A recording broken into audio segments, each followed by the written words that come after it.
Padahal ya kalau kita bicara Ibnu Fatullah begitu, santren Ibnu Fatullah, itu bisa dibilang pesantren yang belum besar-besar amat. Kalau dulu iya ya, kalau sekarang kondisi existingnya sekarang itu relatif lebih kecil kalau dibandingkan dengan pesantren di sekitarnya. Tetapi itu tadi ada sejarah-sejarah. Kalau kita bicara nilai-nilai historis, ada sejarah-sejarah yang menarik.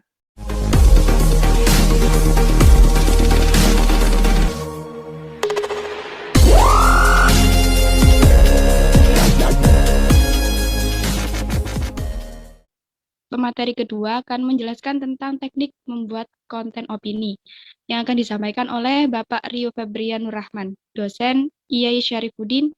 Mbak Intan, yang saya hormati, Pak Mahsun, Pak Hafid, Pak Abdurrahim, Pak Kohar, dan bapak-bapak sekalian, ibu-ibu sekalian, dan mbak-mbak, serta mas-mas yang sangat saya hormati. Saya terima kasih pada Mas Abdurrahim ini tadi, saya jadi mendapat banyak inspirasi ya, karena memang saya bukan santri dari pesantren Syarifuddin, tetapi saya sudah di Syarifuddin itu sejak tahun 2015,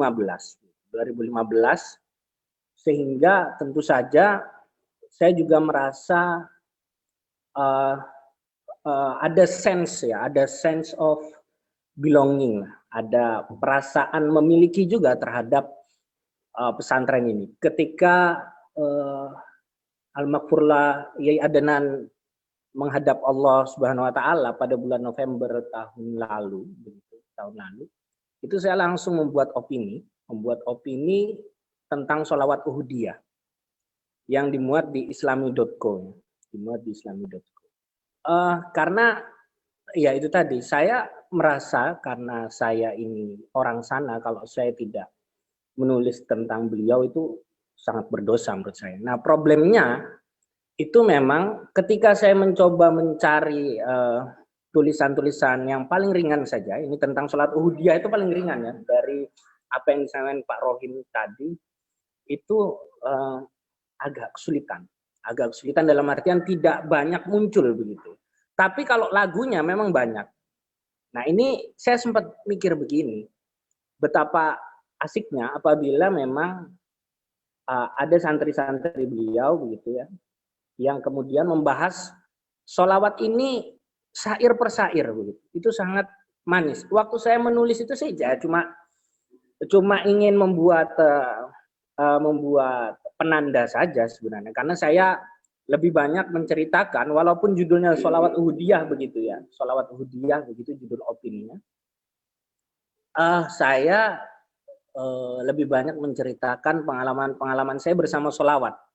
Ketika saya di Kalimantan misalnya, itu kiai-kiai di sana itu ya sukanya sholawat. Kalau kita misalnya melihat ceramahnya di YouTube saja begitu ya, bahkan sampai sekarang ya Bu Intan dan teman-teman sekalian, melihat ceramahnya di YouTube, ceramah Kiai Kalimantan begitu, mesti ujung-ujungnya itu sholawat, dan nanti malah jatuhnya kesirik, tapi kan itu kan untuk orang-orang yang wawasannya kurang ini membuka wawasan begitu ya. Poinnya bukan itu, tetapi poinnya itu adalah betapa kita memang harus mengangkat Syarifuddin ini sedemikian rupa. Pak Abdurrahim tadi juga menyebut-nyebut bagaimana ini, sebelum saya masuk ke soal opini ya, tetapi bagaimana tulisan-tulisan akademik tentang pesantren Syarifuddin itu juga ada dan banyak menghiasi di dunia kepustakaan Indonesia. Di situ saya merasa bersalah, jujur saja. Saya ingat-ingat ya, di Dakwatuna begitu ya, paling tidak selama saya jadi pengurus di Dakwatuna begitu, memang jarang kayaknya saya memuat tentang Syarifuddin. Saya jadi merasa bersalah. Nah, nanti insya Allah nanti akan memang saya buat semacam, nanti saya aturkan lah bagaimana caranya supaya tulisan dari orang dalam nanti tentang Syarifuddin. Padahal yang nulis orang dalam yang jadi langganan di Dakwatuna ini santri cernya begitu. Nah, makanya itu temannya Pak Mahsun ya, namanya Abdul Ghafur ya. Langganan nulis di Dakwatuna ya. Itu temannya Pak Mahsun. Nah, Itu yang akan saya gelorakan tentunya di Dakwatuna, dan saya memang terima kasih sekali pada Pak Abdul Rahim. Nanti saya akan upayakan jadi setiap edisi Dakwatuna ya paling tidak satu itu harus ada tentang Sarifuddin. Ini saya sebutkan di hadapan Pak Hafid, Pak Kohar, Pak Mahsun, karena beliau juga jadi pengurus jurnal, sehingga bisa mengingatkan saya nantinya kalau saya lupa tentang itu. Siap. Karena memang kalau seperti Pak Rohim bilang ya, kalau metode dakwah itu ya di Sarifuddin sangat mungkin itu keluar di Dakwatuna. Kalau Iktisoduna akan kesulitan, ya apalagi Muhasabatuna begitu. Tapi kalau Dakwatuna insya Allah bisa. Nah, lantas skripsi juga demikian. Skripsi maupun kalau skripsi mungkin saya tidak punya terlalu banyak kewenangan ya kalau skripsi, tapi nanti akan saya bicarakan juga. Paling tidak tugas-tugas mahasiswa nanti akan saya coba untuk diarahkan ke sana, sehingga nanti salah satu luaran tugas itu ada artikel. Karena yang saya pahami itu banyak sekali santri di Sarifuddin, teman-teman saya sendiri, teman-teman Pak Mahsun, teman-teman Pak Hafid, bahkan mungkin Pak Hafid yang tahu cerita. Tapi kan cerita ini beda dengan ketika dia sudah ditulis. Ketika ditulis itu kan dia lebih ya kalau dia tercatat. Nah ini yang kemudian tadi Pak Rohim bilang bagaimana membuat agar tulisan-tulisan yang akademik begitu, tentang akademik, nanti tentang genealogi pengetahuan dari para kiai di Sarifuddin misalnya, dan seterusnya dan sebagainya. Dan ini memang penting menurut saya. Yang paling saya rasa penting itu kemarin memang karena saya belum mendalami banyak ya, tetapi karena waktu itu karena saya ngefans dengan sholat Uhudiyah begitu, saya itu sampai ya Allah, ini seandainya ada yang mengaji sholat Uhudiyah, maksud saya itu kayak kalau di tempatnya Gusmus misalnya ya, kalau di tempatnya Gusmus itu kalau kita lihat di YouTube-nya itu tentang burdah, Pak. Burdah itu ya, Bu Intan dan teman-teman sekalian, itu dibahas Gusmus per kalimat, Pak. Per kalimat syair-syairnya itu dibahas Gusmus, seret selama bulan Ramadan. Saya membayangkan kalau Uhudiyah itu dibuat begitu, itu akan menarik. Tapi kan yang bisa bicara tentang itu tentu yang punya otoritas. Otoritas itu ya mungkin putra-putri beliau atau keponakan atau santri-santri beliau yang sangat luar biasa ya, sehingga itu bisa lestari. Jadi ya yang dibahas ya nun sewu, ya kita tanpa mengurangi rasa hormat dengan kitab-kitab yang lain ya, tetapi ada kitab-kitab internal begitu yang digaungkan itu, dan termasuk penelitian-penelitian internal ini jadi otokritik bagi saya juga di Dakwatuna begitu. Karena misalnya Farid teman saya Pak Farid dari Probolinggo, itu saya sering minta beliau bercerita ya, jadi beliau memang sengaja saya minta bercerita begitu tentang apa sih disiplin ilmunya Kiai Sulaha, terus penerusnya Kiai Sulaha. Beliau bercerita Kiai Sulaha itu kitabnya tentang warisan, Mas, warisan, dan itu menarik sekali, Mas. Beliau bisa menulis tentang rumus-rumus yang memang bisa menggampangkan awam. Nah itu kan menarik kalau misalnya kita bisa mengangkat itu mungkin di Dakwatuna. Dan sekali lagi karena ada Nun Media ini, menurut saya juga menarik ketika seperti yang disampaikan Pak Rohim tadi, bisa memuat artikel-artikel pendek, maupun nanti bisa ada tim dari Nun Media yang secara khusus akan membuat sebuah buku yang pendekatannya akademik. Tadi Pak Abdul Rahim bilang dengan pendekatan historis begitu, atau mungkin pendekatan lain tentunya, tapi tetap dalam lingkup akademik, pendekatan yang lain yang membahas tentang pesantren kita ini, tentang pesantren Sarifuddin. Ya sekali lagi ini otokritik bagi saya juga. Itu dua hal tadi ya, tentang Sarifuddin, juga tentang pesantrenan. Saya sebelum masuk ke opini, saya juga ingin sedikit sharing tentang betapa gampangnya seperti yang disampaikan Pak Rohim membuat tulisan akademik tentang kepesantrenan. Yang penting itu kalau teman-teman mau nulis tentang pesantrenan, tetapi karena ini audiensnya saya kira adalah teman-teman yang biasa menulis tentang pesantrenan itu yang terdekat dan yang kalau nulis skripsi yang kira-kira gampang untuk dijangkau. Ada kemarin salah satu mahasiswa saya misalnya menulis skripsi di Sarifudin ya, itu dia narasumbernya adalah bunyai atau kiai besar. Yo guys, kon bleset titik wis munting. Bleset titik wis munting, wis kate ujian, ternyata datanya belum ada sehingga dia ya gagal. Dia gagal untuk menulis skripsi tersebut. Akhirnya diulang. Nah, dalam menulis skripsi atau artikel itu kan yang terpenting keterjangkauan terhadap narasumber. Keterjangkauan terhadap narasumber. Lantas kalau kita bicara urgensi atau latar belakang, misalnya kenapa memilih topik ini begitu ya, topik penelitian ini, itu kan bisa dicarikan saja, bisa dinalar-nalar logikanya. Saya kira tidak ada pesantren yang terlalu busuk ya, sehingga tidak bisa kita cari poin pentingnya sehingga dia layak untuk ditulis. Semua pesantren itu layak untuk ditulis ya, menurut saya. Tinggal bagaimana kita melogikakan urgensi dari pesantren tersebut.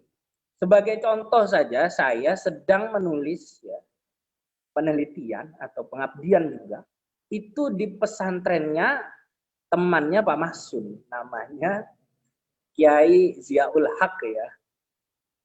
Itu saya bisa mencari ya, saya mencari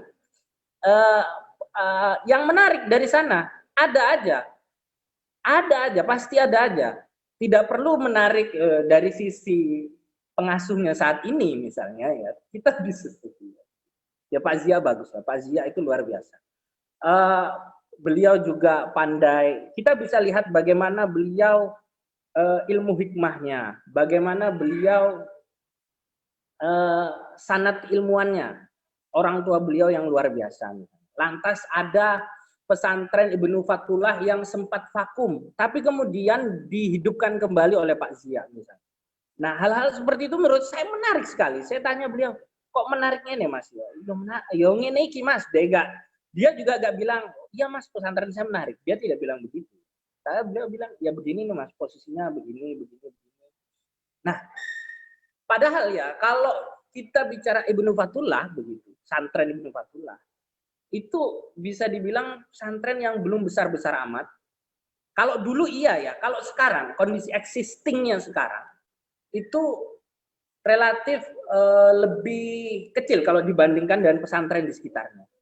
Tetapi itu tadi ada sejarah-sejarah. Kalau kita bicara nilai-nilai historis, ada sejarah-sejarah yang menarik. Ada implementasi kalau dalam bahasa birokrasi itu kebijakannya. Tapi ya kalau dalam bahasa pesantren mungkin keputusan-keputusan dari Pak Zia dan Umi-nya dan saudara-saudaranya itu yang menurut saya menarik. Sehingga itu saja bisa dijadikan penelitian. Bahkan sebenarnya kalau kawan-kawan saya di dakwah itu kemarin mau mengusulkan skripsi tentang itu akan saya bantu. Walaupun belum ada, mungkin tahun depan.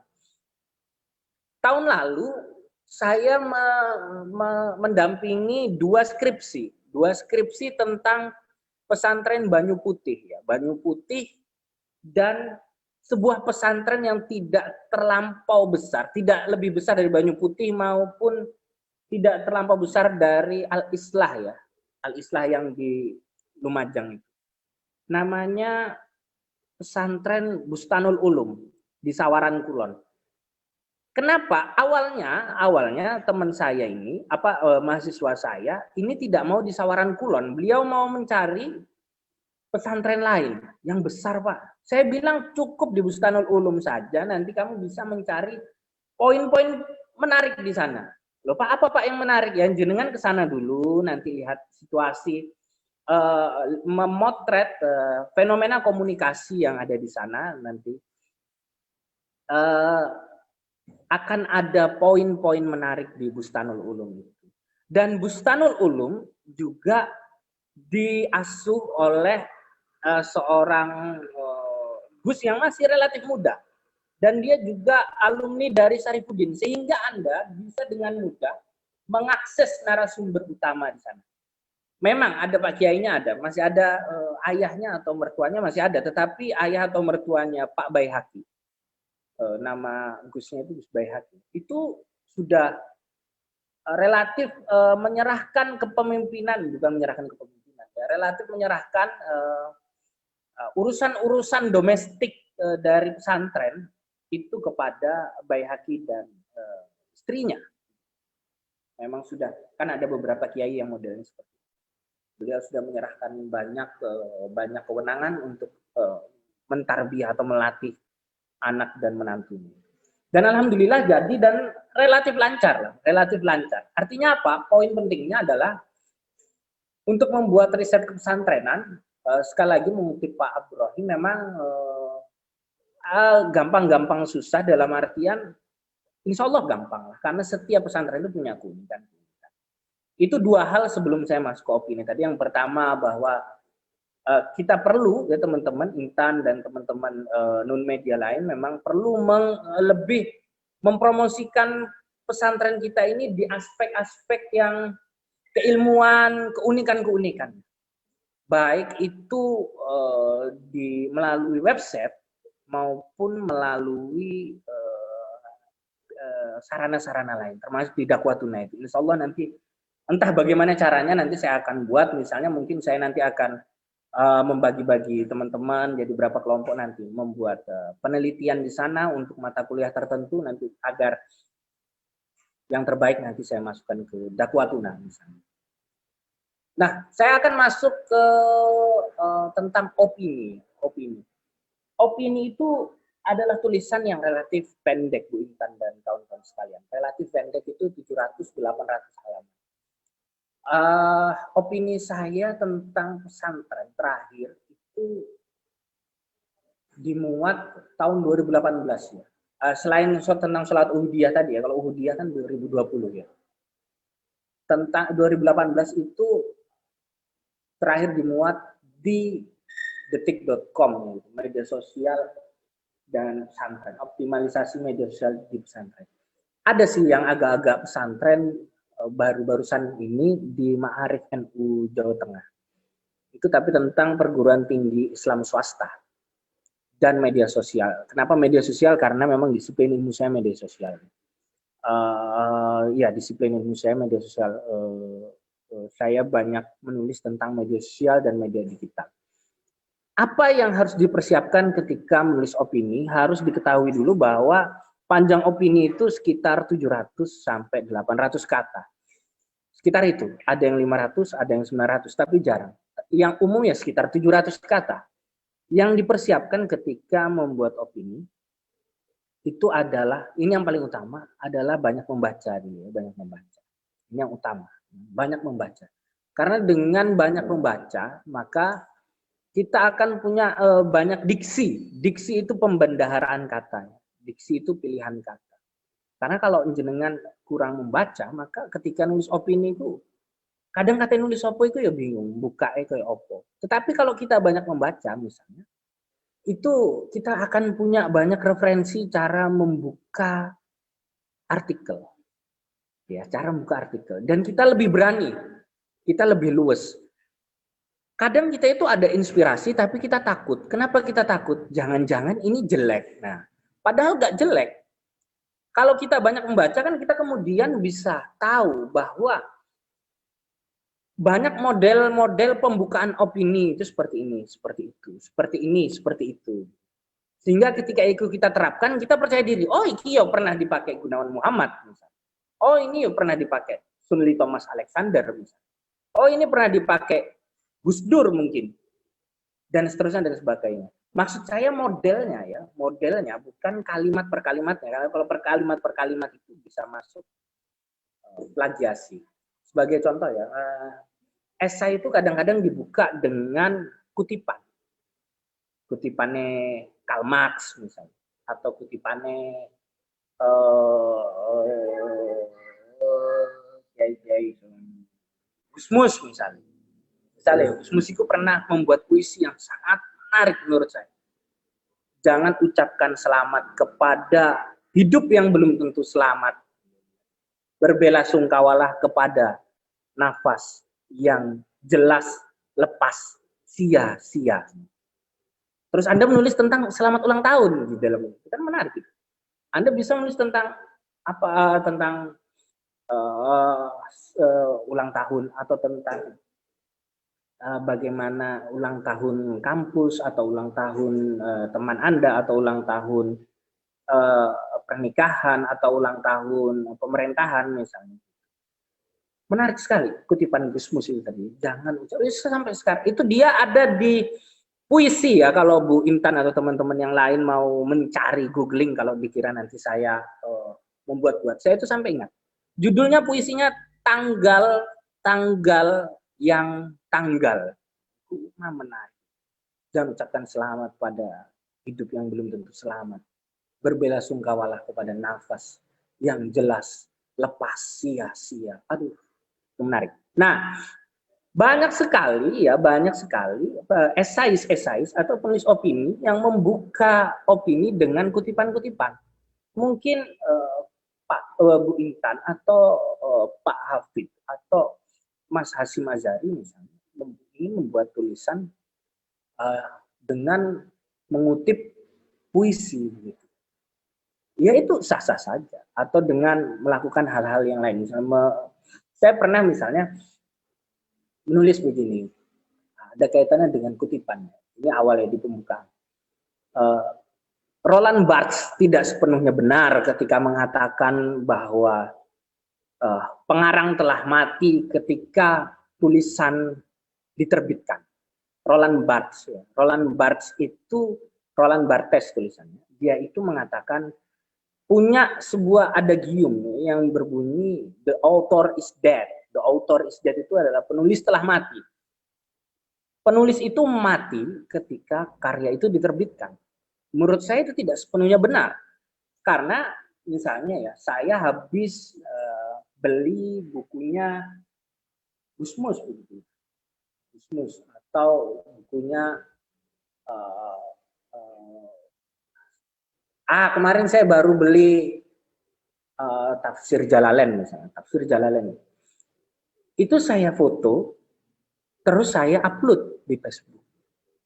Saya sedang mengkomodifikasi ya tafsir tersebut, mengkomodifikasi penulis tafsir tersebut kan sebenarnya buat saya gaya-gayaan kan. Buat saya gaya-gayaan, berarti dia bernilai, dia masih hidup.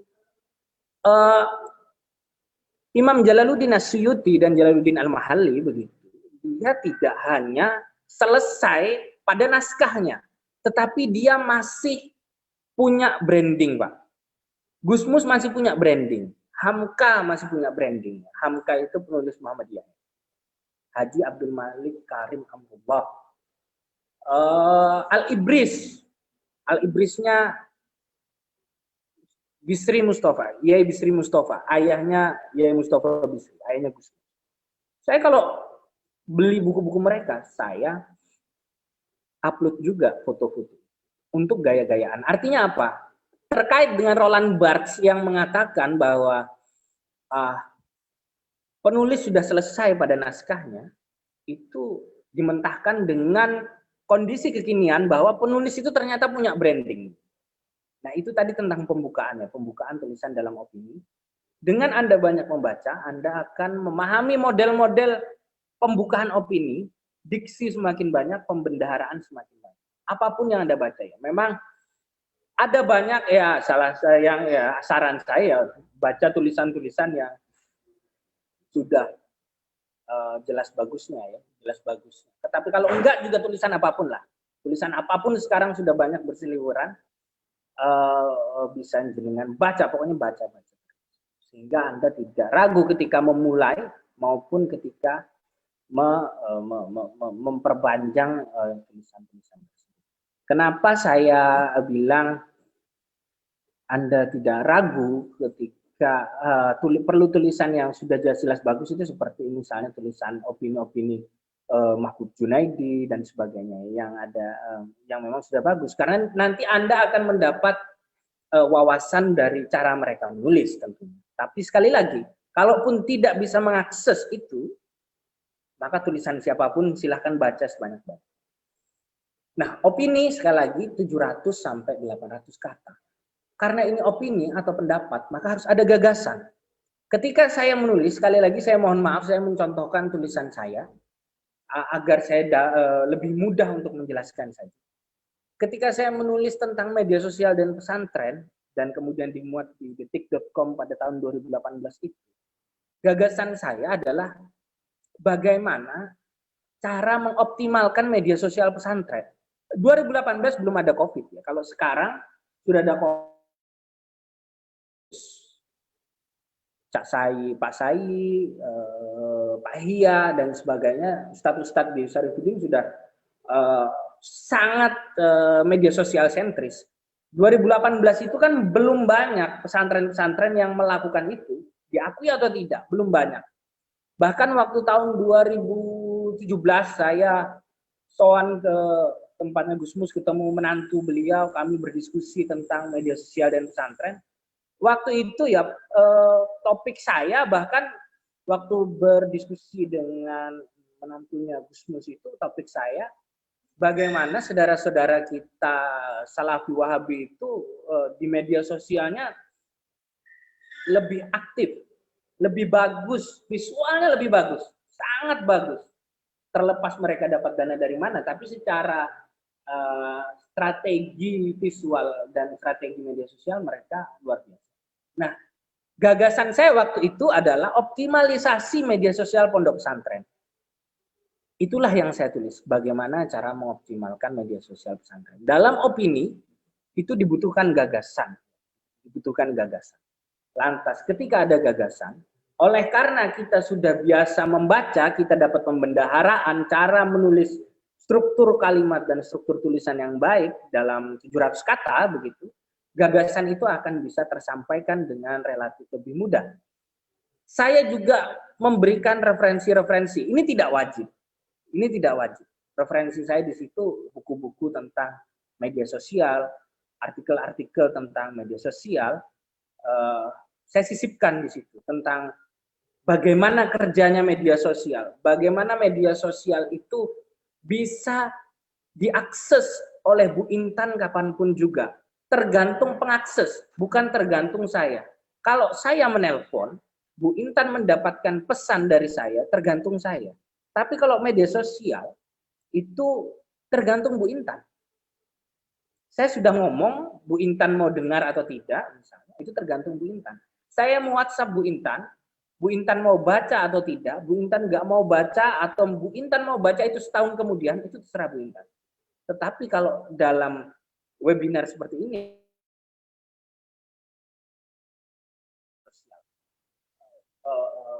model komunikasi. Lantas saya masukkan referensi-referensi, gagasan itu dikemas sedemikian rupa dalam 700 kata, memang kemudian sukar untuk memampatkan menjadi 700 kata. Kalau orang yang biasanya nulis 4.000 kata, misalnya dia suka nulis artikel jurnal, untuk memampatkan 700 kata tentu sukar, tapi dengan banyak membaca tadi itu menjadi lebih mudah. Itu opini yang relatif serius ya, saudara-saudara sekalian. Kalau opini-opini yang disampaikan oleh Pak Rohim tadi itu lebih mudah lagi, lebih gampang lagi, dan itu sangat menarik juga. Sangat menarik juga saya sampaikan di sini. Tidak harus menulis opini itu yang banyak referensi, yang gagasannya itu kritis begitu. Tapi tulisan opini-opini yang ringan tentang Syarifudin misalnya dan seterusnya, itu juga sangat menarik. Menurut saya sangat menarik. Apalagi Nun Media ini di Syarifudin adalah sebuah entitas lokal, kalau kata Pak Rohim, entitas lokal yang pasarnya sudah jelas. Pasarnya sudah jelas, Pak Hafid. Teman-teman itu kalau nulis tentang Syarifuddin, itu ya yang baca santri Syarifuddin, alumni Syarifuddin, dan mungkin keluarga-keluarga santri. Jadi pasarnya sudah jelas. Kalau kita bicara pasarnya, ini kalau kita bicara kapitalistik ya. Kalau kita bicara pasar, bicara kapitalistik, bicara berapa kira-kira penikmatnya dan sebagainya. Bahkan seperti Pak Rohim menyampaikan contoh Pak Hafid ketemu Gus Pur, lantas cerita-cerita tentang Pak Adenan, Kiai Adenan, lantas itu bisa menjadi opini juga, itu kan hal-hal yang sangat-sangat ringan, tetapi insya Allah akan banyak yang membaca, akan banyak yang membaca karena punya daya tarik. Itu yang ingin saya sampaikan terkait opini bahwa opini harus ada gagasan yang disampaikan, entah itu gagasan yang kritis maupun gagasan yang ringan tapi menghibur, karena kita di era-era sekarang ini hiburan menjadi sangat kita butuhkan. Yang ringan-ringan itu menjadi sangat kita butuhkan. Kita tidak terlalu penting sekarang produk-produk yang berat misalnya. Mungkin itu sudah selesai di jurnal, tidak mengapa. Nun media bisa mengambil ceruk itu, mengambil ceruk tentang Syarifuddin, opini tentang Syarifuddin, opini tentang Lumajang pada umumnya, Syarifuddin pada khususnya, Lumajang pada umumnya. Saya lihat tidak ada website yang benar-benar mengopini tentang itu. Nah, itu sangat menarik. Sambil nanti sedikit-sedikit kita buat tim untuk buku tentang atau riset tentang Syarifuddin yang komprehensif. Itu saja yang bisa saya sampaikan, saudara-saudara sekalian. Mohon maaf kalau terlalu panjang, mudah-mudahan bermanfaat. Assalamualaikum warahmatullahi wabarakatuh. Waalaikumsalam warahmatullahi wabarakatuh. Baik, terima kasih atas penjelasan dari Bapak Rio Fatur Rahman. Untuk yang selanjutnya, kita memasuki sesi tanya-jawab. Untuk para peserta yang sudah join di sini, mungkin ada yang mau ditanyakan, dipersilahkan.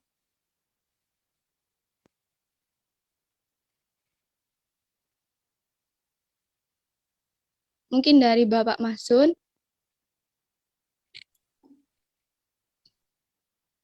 Tanya apa?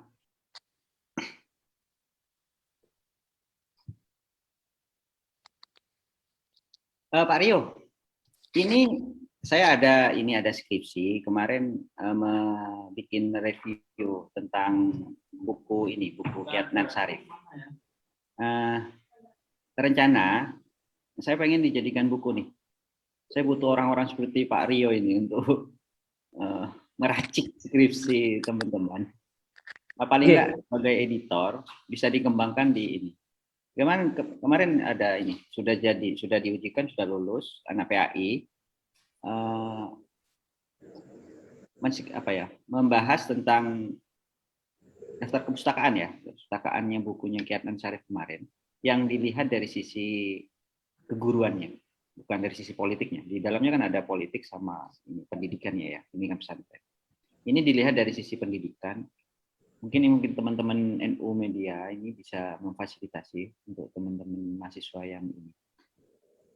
Filenya nanti bisa saya minta untuk diracik atau gimana? Ya biar langsung garap ini maksud saya. Untuk penerbit kan bisa diterbitkan di Syarifuddin Press lah. Atau Pak Rio bisa ini ya, yang pengalaman bikin buku. Terus terang kalau saya belum pernah kalau buku ya. Baik. Ya Pak Masun, silakan dengan kirim nanti gini.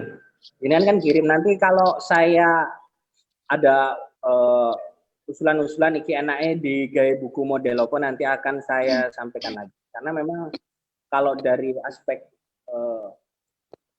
keguruan tadi itu menarik ya. Nah, bisa kolaborasi sama Pak Suhud. Keluarga,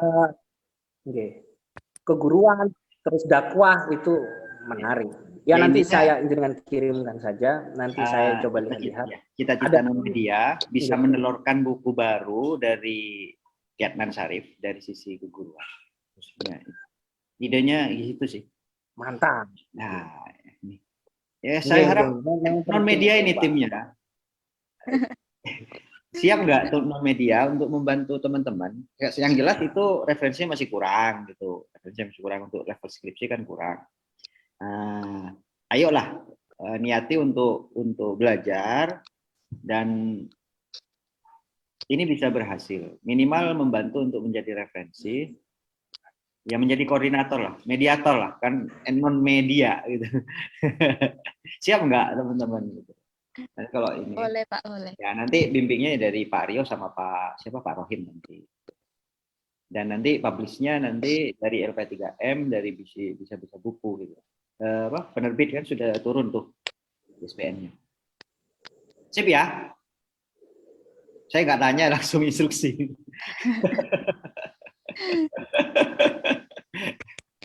Ya, nanti Intan tak kirim ya sama temennya. Baik Pak. Oke.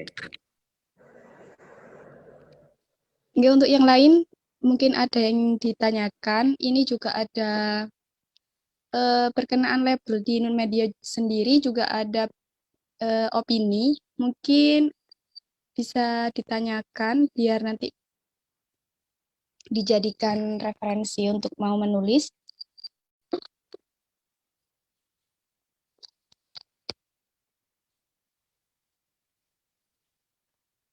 Terutama teman-teman redaktur non media sendiri.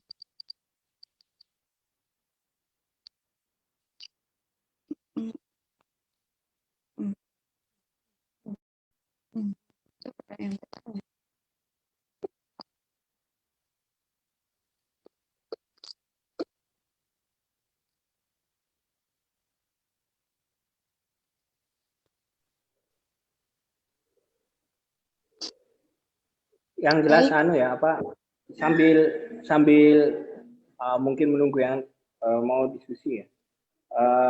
Non media ini luar biasa lah menurut saya. Pak Hafid sudah berani buat non media, beliau bicara ini. Tentu saya yakin Pak Masun juga membantu beliau ya dari aspek apapun itu. Ini bisa kita manfaatkan, mudah-mudahan Bu Intan maupun teman-teman redaktur lain bisa mengkonsistenkan ini.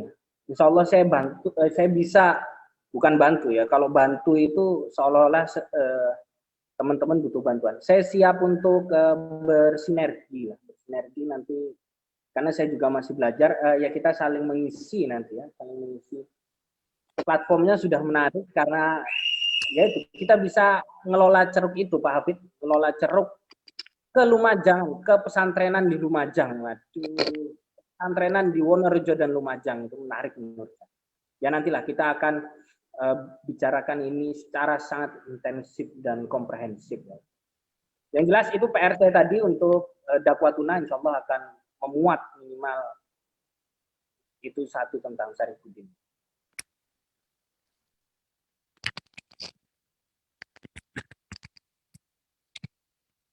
Baik, menunggu pertanyaan dari teman-teman.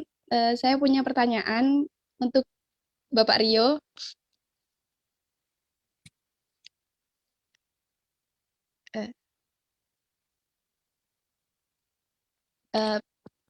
Untuk opini sendiri, Pak. Seandainya kita mau menulis tentang opini pendidikan. Nah, apakah nanti kalau kita nulis tentang opini pendidikan itu, apakah harus atau apakah perlu, apakah harus atau perlu mencantumkan kayak contohnya pakai teori gitu. Teori tentang pendidikan dan sebagainya.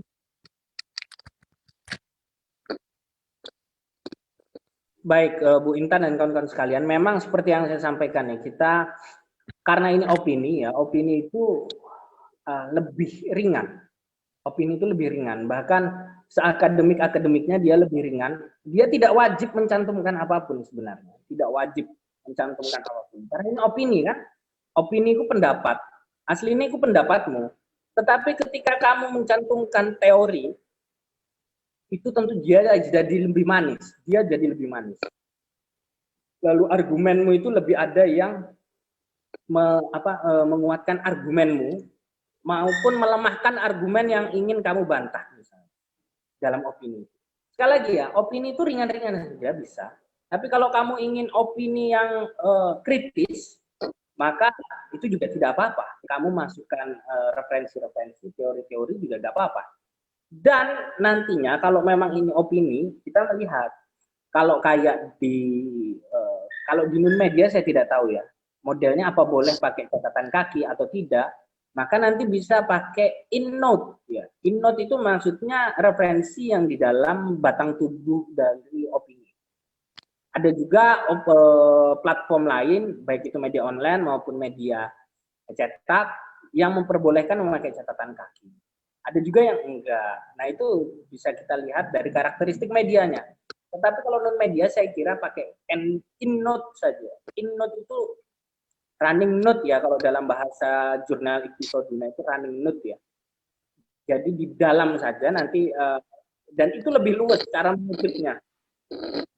Daftar pustaka di mana di jurnal-jurnal kan harus ada apa style, Turabian, Chicago dan sebagainya. Kalau di dalam opini tentu lebih bebas, misalnya tahun dan namanya saja atau tahun nama dan judulnya dan seterusnya. Saya sambil mengerjakan yang lain. Kalau saya sudah cukup lah apa yang saya sampaikan dan Pak Mas Rio sampaikan, saya pikir sudah sangat cukup, tinggal eksekusi. Tapi satu hal yang paling penting adalah ya ngelola. Saya juga punya pengalaman ngelola media online dan mengelola jurnal. Ya tidak lama sih, ya 2-3 tahun lah. Tapi ternyata memang yang paling penting itu adalah sering-sering ngopi saja agar ide dan semangat itu terus terjaga. Kalau Anda jenengan di sana ya bisa ngajak ngopi Pak Rio, bisa ngopi yang lain lah, yang Cak Ikhwan, bisa ngopi siapa lah yang kira-kira, Pak Mas Huri juga saya lihat juga produktif dalam menulis artikel. Bisa juga ngajak ngopi siapa Muhyiddin bisa. Ya intinya sering-sering ngopi saja biar semangat terus terjaga, ide terus muncul. Karena ide tanpa ada tindakan lanjutan itu biasanya juga nggak berimpact apapun pada media yang kita kelola. Saya pikir itu saja. Terima kasih dan salam hormat untuk saya dan dari saya untuk teman-teman di sana. Salam takdim juga untuk para guru saya yang di Syarifuddin. Sukses terus lah, sukses terus. Oke. Baik, terima kasih Bapak. Untuk selanjutnya, Bapak Rio. Baik, ya terima kasih untuk non media dan para bapak, para ibu yang sudah, saudara-saudara yang sudah ada di sini ya, banyak membaca saja supaya pembendaharaan kata itu lebih banyak, wawasan lebih banyak, dan memang harus konsisten membangun seperti kata Pak Rohim tadi, supaya ide itu tetap jalan dan seterusnya. Mudah-mudahan tetap konsisten lah. Nanti saya bantu apalah yang bisa saya sinergikan begitu, akan saya lakukan di situ. Terima kasih, itu saja yang bisa saya sampaikan. Assalamualaikum warahmatullahi wabarakatuh. Waalaikumsalam warahmatullahi wabarakatuh.